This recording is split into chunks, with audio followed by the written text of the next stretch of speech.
Hi, Anne. Hi. Thank you, Huma. It is always a pleasure to talk to you, but it's especially nice to be able to have a longer conversation today as a way to mark what is for us at the museum a really exciting moment, which is the bringing into the collection of your work, We Come in Peace, and its installation in the Hishhorn Sculpture Garden on the National Mall. So thank you for having this chat today. Thank you. Also, So we installed the work in late July and we reopened the sculpture garden in the middle of August. And the work as it's installed is really right at the entrance to the garden. You can see in the image here, it's right off the National Mall. It is visible to everybody who is walking by on the National Mall, and it is the first thing that anyone who's coming into the garden will encounter.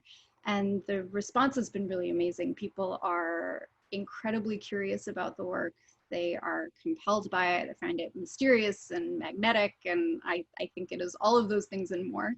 And for those who haven't seen it, it is a standing figure that's about 12 feet tall. It's made in bronze, and it is an amalgamation of all sorts of interesting characteristics. So it is painted and almost tagged in a really, really interesting way. It has both female and male characteristics, although it is neither female nor male, and at the same time it is perhaps both.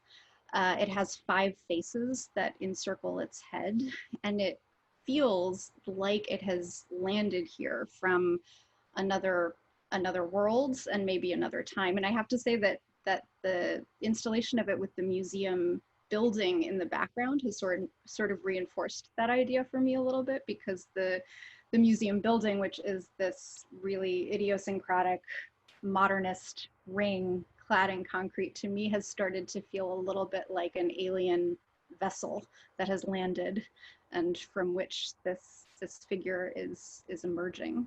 the way it appears outside of the Hishhorn, Mm-hmm. it's either left the spaceship and is walking around, or it has landed there.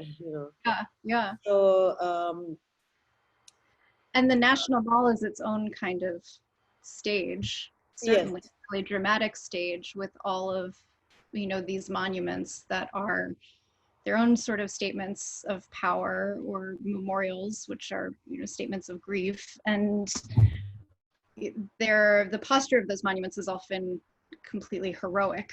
And this is a very different kind of statement. I mean, it really looks like nothing else that is on the mall. And I love that incongruity of how it's operating in its current placement. What's interesting for you in thinking about its current site and that relationship to the monuments or monumentality?